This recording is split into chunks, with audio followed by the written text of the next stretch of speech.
My thing is I get super distracted. A lot of entrepreneurs, they get into like shiny objects and they go for the next thing, the next thing. So I had to build some sort of environment to keep me focused. So I go on a macro level. I say at the beginning of the year, here's what I'm trying to achieve for the year. I break it into a quarterly goal, then I break it into weekly goals, then I break them into daily goals.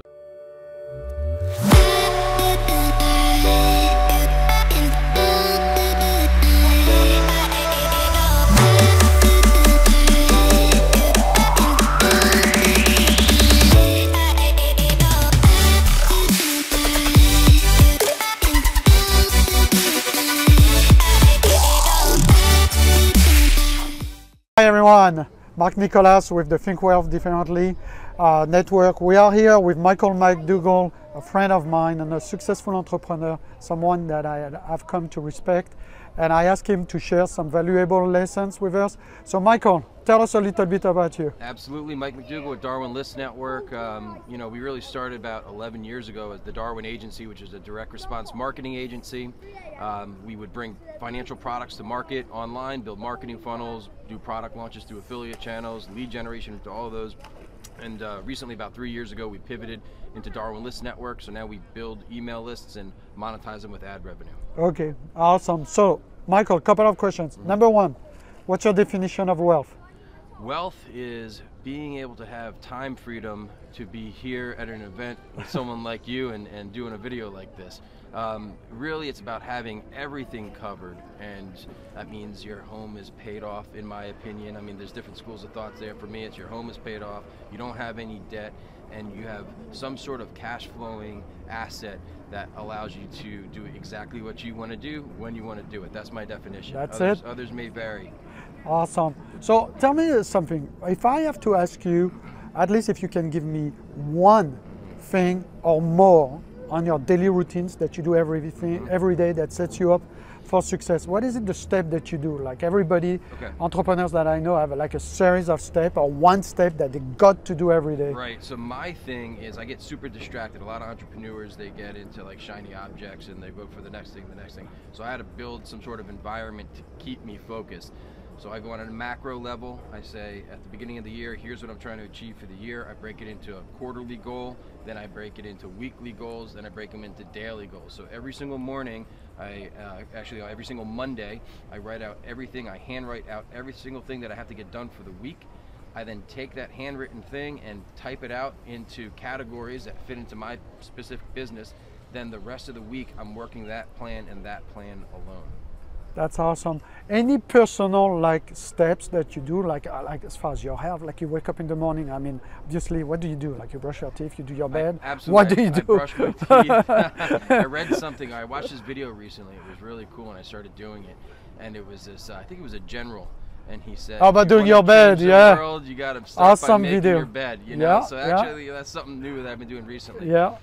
Gives you that clean feeling when you enter your room, a peaceful feeling. My day and my daily routine has changed. We used to have an office in Fort Lauderdale, a bunch of employees, so I'd have to wake up, get showered, drive out there, and meet with everyone. Right. Recently, I've been waking up, hanging out with my kids, taking a moment to appreciate that, get to the gym, and then I'll get to work by about 10 or 11 o'clock. So that's my routine. That's what's working for me. That's awesome. What's your take on, for us entrepreneurs, the work smart versus work hard? Like, how do you see that as an entrepreneur? Ultimately, you have to work smart, but the path that I took was always working really hard to get to a point where I could work smart. I mean, for me, there was no path that circumvented the hustle, which took me probably about 5 or 6 years of straight hustle before I could say, all right, I'm at a point where I can pull back a little bit and work more intelligently. Hopefully that answered your question. No, that does. And listen, when I look at my life now, I'm asking everybody today, and I'm asking Michael MacDougall now, Michael MacDougall 20 years ago. What do you think is the major shift that you've seen? Focus. So I think back 11 years ago, and all the way up probably to 5 years ago, and I would just say, oh, that looks like a good opportunity, I'd take it on. That looks like a good one right there. That looks like a good one right there. Shiny object syndrome. Shiny object. And it was brought to my attention that I needed to really focus. Now, it's easy for someone to say you should really focus, but at some point you might find, what am I supposed to be focusing on? Right. So once you hustle through and you try, it's like you have to focus on not focusing at first, in my opinion. That one thing, right? You have The to Gary find, Keller. You have to find what that thing is, and in the meantime, you should be throwing a lot of stuff against the wall, and that might be perceived as others as not focused. But what Right. you're actually focusing on at that point is finding out what it is that you should be focusing on. For me, it took a little bit. That's profound what you say. It's like a discovery process. Yeah, discovery process. And then once you find it, you really have to push everything off to the side and focus on that core business. That's awesome. Hey, listen, in terms of wealth, I mean, you're an entrepreneur, so obviously a lot of your cash flow comes from your businesses. Yes. What do you recommend people when they get that entrepreneurship level and pursue their passion? What do you recommend people? I'm not investing, I don't want you, like obviously you're not an advisor, but what seems to work for you? What do you believe in terms of creating more wealth or having compounding effect? I'm personally interested in real estate. I'm not interested in the work associated with it, so I've been doing some hard money lending recently. Right. I'm pretty horrible when it comes to the stock market and whatnot, so if I Right. were interested, I'd be following someone like you or trading futures. But I'm more of my business cash flows very well, and so I'm in a stage right now where I'm kind So of hard income asset. That's it. Yes. You know, you want 'cause producing. I understand it. I see it. There's that building over there. Right. I understand. I could go and touch it and feel it. When I put $5,000 into Bitcoin and all of a sudden it's worth 1,000, I'm like, where'd it go? Right. That's and so you seem to talk about real estate. What about, so you're doing notes? You become the lender, like you Yes. you Yes, securitize. Yes, I've been doing some of those lately. Yep. It's Okay. been working well. What type of It's- returns you looking at when It's you do those? 12% annualized, so 1% per month. Wow, pretty cool. Yep. Any other stuff that you guys use to redeploy some of that business cash flow?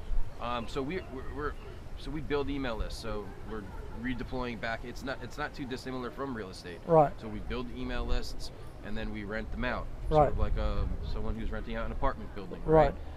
And then we So your asset is the list, and so Yes. then you create the income from renting the list. absolutely. Yep. Okay, that's Exactly. awesome. Now, as I know you are a father, Yes. and what are the stuff that are important for you in life? You know, as an entrepreneur, we all go like 200 miles an hour. Michael MacDougall now, the father, the family guy. Yeah. What have you Time. seen? Time, absolutely time. You know, we had a couple years ago, a friend of the family passed away at about 69 years old, Right. which was very sad. Right. But you know, ever since I had met him 10, 15 years beforehand, he always had all this time. So I felt like in the time that I met him, Right. and the years leading up to that, he had developed wealth through real estate Right. at a young age. Right. I feel like he actually got more life, even though he passed away at a relatively young age. I feel Yeah. like he got more life Right. than a lot of people who live to be 90 and just grind the entire time. And that was a real turning point for me when I made the decision that I wanted to construct an environment where I had the time that I wanted, and we absolutely do. And at the MacDougall household, At the sometimes too MacDougall much. household. Sometimes too much, if you ask my wife. What about, like, I know you have a team, and you spoke about relocating some of the team Yes. out of the show up at 9 o'clock to an Right. office. So how do you manage that, a remote team? I mean, in terms of recruiting processes, managing, I think it could help the people who are looking to be Yeah. entrepreneurs and building teams as well. So it was great for us. I could see how certain businesses it would not be great for. Back when we had an office, we had copywriters and marketing managers and tech people. It was important that they were in the same room looking at the same thing. Right. Our business now is a lot more lean, and it's not really a requirement for us to have that overhead. Right. That being said, our team members, they've been with us for 6, 7 years, so they know what we expect, and they know how we expect them to speak to and manage clients and traffic sources and stuff like that. So for us, it's working well. I could see how it would be challenging for, you know, certain businesses that require a lot of focus on a singular product or a product launch or something. It could be challenging. It could be challenging. What's For your us, recruiting process, Michael? Do you like go with your guts, or you have a with systematic regards to process? hiring people? Yeah, that's like a tough one to get good people. It is. It's really tough. My comment to that was a buddy of mine who has a business that's a little bit bigger, and he's been in business a little bit longer, said to me a bunch of years ago, hire slow and fire fast. And I think that's, you know, unfortunately, if someone's not working out, it doesn't help anyone. to keep them on. It's not helping them. It's not helping you. What do? You 1099 your guys, or you W2 your guys? No, they're all W2. Okay. Unless they're part-time. Okay. Do you? Like I talked to Chris at Agora this morning, Yep. and they were super systematic. Like they were talking about Yes. the Kobe index and some stuff that was super systematic. And then I talked to Trevor, another like great entrepreneur, and he was like, you know what? It's instinct for me. Like, how do you balance that?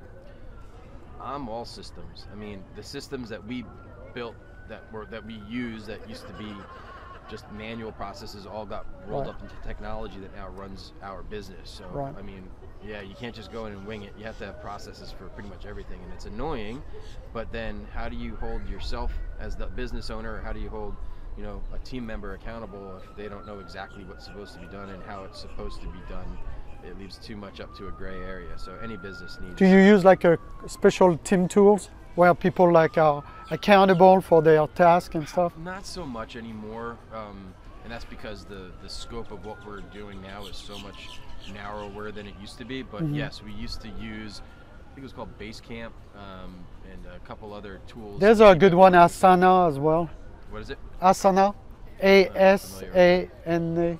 Asana is pretty good. There's a lot of them, guys. If you Google for team tools and you have project, you have deadlines, it's awesome. Like if you want some structure, like if you have a guy working on copy, a guy working on funnel, a guy, whatever it is, on traffic, media buy, you want to keep everybody accountable by that. So, Yeah.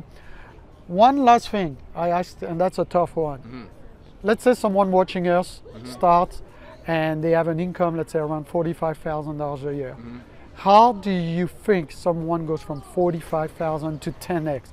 What's the process for someone who really has the desire to crush it, but doesn't have that path, doesn't have that blueprint? What would you say to your son or someone that you care for? You're at 45, how do you go to 450? Hustle and focus on service-oriented business at first, because typically a service-oriented business is a process that you or someone else is following that involves man hours, and at first it could, or woman hours, and at first it's yours. So that's the whole thing. When I got started, I was selling advertising. The advertising wasn't working, so I had to go and learn direct response marketing so that I could get the ads to work. Well, all of a sudden the ads started working. I'm like, let me start an agency and actually do this for hire. So I went out and started doing it. So the cost was me, whatever I was your paying time, myself. your But time. I was able to go out and then learn through essentially other people's money how to make that happen. But the same thing would apply if you were a window cleaner. It's what does it really cost you? You got your squeegee, you got your bucket, you got your sponge, you got your soap, right? And then it's just the hustle. So then you start off with getting one account, one window. I'm looking at windows, that's why I'm coming up with that example. They actually need to be cleaned. You start off with one account, get it done. You get multiple accounts, and you hire people to run those processes. Right. And that's how you start scaling. So But you believe in that, like the 10x thing, or you're not a big Absolutely. thing? Like some people are like, yeah, you have to think big, so you shoot for the moon and you land on the Absolutely. stars. Some people are like, no, that's demotivating for someone to say, okay, I'm making 45, hey, good luck making 450. See what I mean? No, I don't hang out with those people. Well, that's a super point. And I Yeah. mean, what's your take on that? Like the people you surround yourself, like in France, we had a saying that I grew up with, and I think in the US is something similar, is you are the average of the 5 people you Yes, hang out with. yes, like in terms of everything, right? Your Absolutely. spirit, how positive you are, how much you make. Yes. I mean, there's nothing further from the truth. That's why people come to events like these. They need to, Right. I think it's Dan Sullivan from Strategic Coach said, if you're making $100,000 a year, that's because you have $100,000 a year contacts and $100,000 a year processes and $100,000 a year education. That's what you have. If you want to get to the next level, you need to be surrounding yourself first by other people who are making those types of income levels, and pick their brain and find out what they're doing. Most So people who are see- successful are willing to share. Big believer in the Yes. power of the mastermind group and Yes. to be close to like-minded people. Yes, If absolutely. you surround yourself with people who are on the same path, you are most likely to reach that path, and surround yourself with people who have proven to have reached success in that path, like true success, right? It's hard not a to. mentor. It's hard not to. Ultimately, unless you yourself have Right. have the mindset that you can't make more than $45,000 a year, Right. well, then you're right.